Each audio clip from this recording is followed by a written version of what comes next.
ભાઈ બધું બધા સેટઅપ કરેલા છે. રામ ભગવાન સબરીજીના બોર ખાય છે. રામ અને સીતાનો વનવાસ ભેગા લવકુશ. ક્યાં જવું હે ને જોઈ લે, આખું ઘર મૂકીને હું ઉભો હતો ને વિડીયો બનાવતો હતો ને, તો હું ઉભો તો ન્યાસ કર્યું હતું. હેલો ગાઈઝ, જય માતાજી, જય મોગલમાં. તો અત્યારે વાગી ગયા છે 6 અને અમે જઈએ છીએ.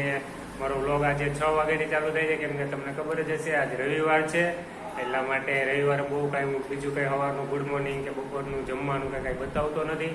સીધો તમને જે મેઇન ટોપિક હોય છે તેના ઉપર જ લઈ જાઉં છું. તો મેં તમને જેમ કાલના વ્લોગમાં વાત કરી કે ભાઈ અમે તમને અમારા ઉના શહેરમાં જે રામનવમીની તૈયારી થઈ રહી છે ને તેના વિશે બતાવશું, અને કેવી તૈયારી છે તમને એ પણ બતાવશું. તો સારું, ચાલો મિત્રો, અમે જઈએ છીએ જોવા માટે. તો તમે પણ વિડીયોમાં બન્યા રહેજો, અને પ્લીઝ યાર મને થોડોક સપોર્ટ કરો. મારી ચેનલને લાઈક કરો, કમેન્ટ કરો અને સબસ્ક્રાઈબ કરો. તો બન્યા રહેજો આગળ વિડીયોમાં. જોઈએ છે રામનવમીની તૈયારી. હેલો ગાઈસ, તો આવી ગયા છે અમે વાત કરી હતી એમ રામણાવાડીમાં. તો ચાલો તમને પણ બતાવું. અહીંયા છે ને ભાઈ બધું બધા સેટઅપ કરેલા છે. રામ ભગવાન સબરીજીના બોર ખાય છે. રામ અને સીતાનો વનવાસ ભેગા લવકુશ. પછી આમાં શું છે કઈ ખબર મને આઈડિયા બહુ નથી. ના જો લક્ષ્મણજી મૂર્છિત થઈ ગયા હતા ને, હનુમાન દાદા જડીબુટી લઈને આવ્યા છે તે. ભાઈ અમારે રામણી વાડીમાં છે ને ત્યાં બધું સેટઅપ કરેલો છે. આજે રામ ભગવાને સેતુ બનાવ્યો હતો તે.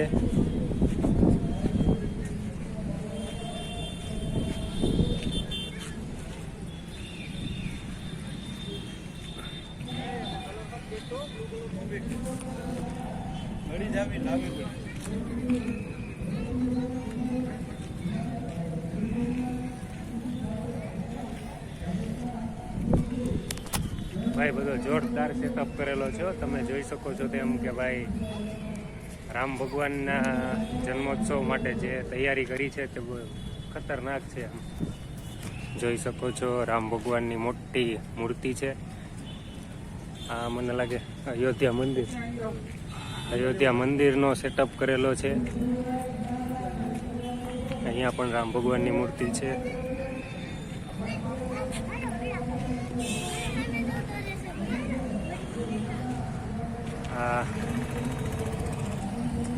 તમે જોઈ શકો છો ગરુડ રામ ભગવાન ભેગા છે, બરોબર.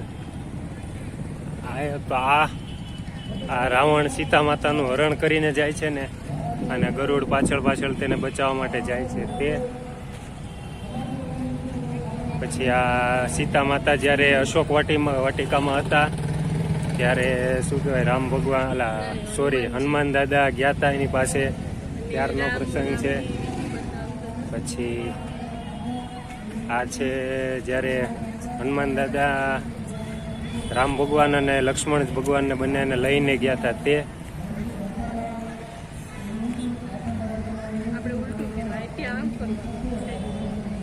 ભાઈ બધા અખંડ ભારત હો ભાઈ.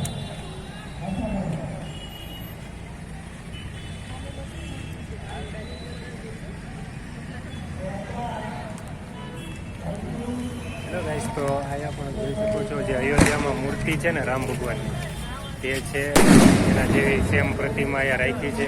બહુ મસ્ત બધો નજારો છે, બરોબર. અને હું ને કિરણભાઈ, હું એકલો નથી હો ભાઈ, કિરણ છે ભેગી, એટલા માટે એમ ના કહેતા કે એકલો ગયો હતો ભાઈ. અને બારે તમે જોઈ શકો છો આજે આંબેડકર જયંતિ છે, એના હિસાબે રેલી પણ છે બહાર, અહીંયા બાજુમાં જ છે. જો ડીજે બીજે ને બધું તૈયાર જ છે. તો સારું, ચાલો ભાઈ, તમને હવે રામણાવાડીનું બતાવી દીધું, બરોબર. તમને બતાવીશ આગળ ટાવર ચોક, વડલા ચોક, ક્યાં ક્યાં બધી તૈયારી કરેલી છે તે. તો બન્યા રહેજો આગળ વિડીયોમાં.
8 અને અમે આવી ગયા છીએ ગામમાંથી ઘરે.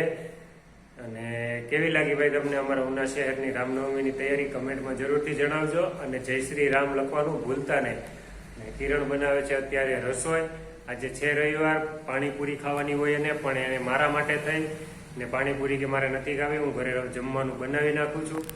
હા ઓય હું બનાવવું જ પડે ને ખાવાનું. પાણીપુરી ખાવાની હતી ને, આ તો પછી રેડું પાડો તમે કે મને ભૂખ લાગી, મને આમ થયું, તો પછી મારે રાતે શું બનાવવાનું?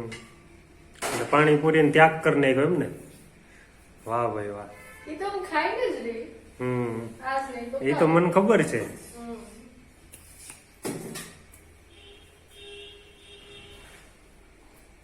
લે કતરાય શું લેવા મારે કાતરું મારે ભાઈ. જવા દે, હાલો ભાઈ જવા દે, હાલો. સારું ચાલો ભાઈ, તો એ બનાવે છે રસોઈ અને મારે થોડું ગામમાં કામ છે, પતાવી આવું છું અને મળીએ છે પછી. બન્યા રહેજો વિડીયોમાં. વાગી ગયા છે 9:30 અને અમે જમી લીધું છે. અને જમવામાં હતી મસ્ત વેજ બિરયાની હો ભાઈ, કિરણના હાથની. પણ તે દિવસે તમે વિડીયોમાં જોયા છે એ જ હતી. બને ક્યાં જવું હે? અને જોઈ લે આખું ઘર મૂકીને હું ઊભો હતો ને વિડીયો બનાવતો હતો ને, તો હું ઊભો તો ન્યાસ કર્યું હતું. મારા ભાઈ આ ભાઈઓ ને ક્યાંય ન પૂગે હો ભાઈ. તો હવે તો બસ થાય ન્યા કાઢ્યું, હવે થોડું કાઢ્યું હતું. હે ભગવાન ભાઈ, કુવારા માણસો જોતા નહીં, લગ્ન નહીં કરતા હો. આવી બાયડી મળી ગઈ છે ને તો તમને કઈ ઉપાય નહીં. હાલો ભાઈ આવો. જતો વાહ. સારું ચાલો મિત્રો, તો હવે વાગી ગયા છે 9:30 પોણા 10. હજી વિડીયો એડિટિંગ 10 વાગી ગયા. સારું ચાલો મિત્રો, તો આ વિડીયોને અહીંયા જ એન્ડ કરીએ છીએ. અમારો વિડીયો ગમ્યો હોય લાઈક કરજો, શેર કરજો અને સબસ્ક્રાઇબ કરી દેજો. ફરી મળીશું કાલે. અને કમેન્ટમાં જય શ્રી રામ લખવાનું ભૂલતા નહીં. જય શ્રી રામ.